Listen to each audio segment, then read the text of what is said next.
Supreme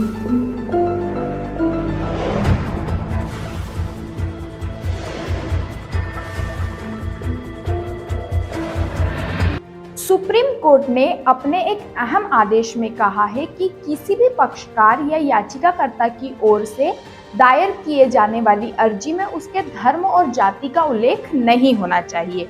supreme court के justice हिमा कोहली की अगुवाई वाली बेंच ने इस मामले में एक आदेश पारित किया है और कहा है कि किसी भी पक्षकार की ओर से दाखिल की जाने वाली अर्जी में पक्षकार के धर्म और जाति का उल्लेख न किया जाए।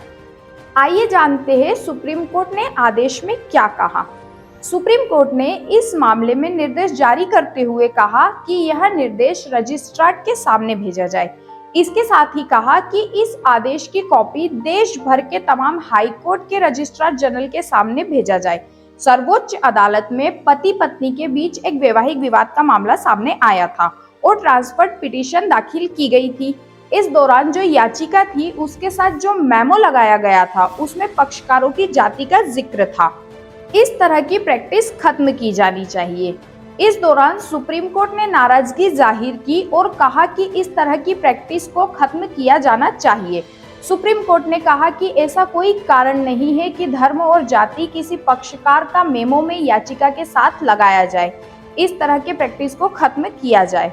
इस दौरान याचिकाकर्ता की ओर से पेश वकील ने कहा कि पहले से कोर्ट में दाखिल याचिका में जाति का जिक्र था, ऐसे में ट्रांसफर पिटीशन ने उसे डालना अनिवार्य हो गया था।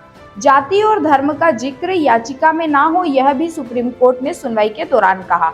सुप्रीम कोर्ट ने कहा कि यह उचित होगा कि जनरल ऑर्डर जारी किया जाए। ऐसे में निर्देश दिया जाता है कि पक्षकारों की जाति और धर्म का जिक्र याचिका में न दर्शाया जाए। सभी हाईकोर्ट को निर्देश दिया जाता है कि वह इस बात को सुनिश्चित करे कि जो भी पक्षकार कोर्ट के सामने पेश हो, उनकी अर्जी के साथ लगाए गए मेमो में पक्षकार की जाति और धर्म का जिक्र ना हो। कोर्ट ने कहा कि हाईकोर्ट और निचली अदालतों में भी दाखिल याचिका में जाति और धर्म का जिक्र नहीं होना चाहिए।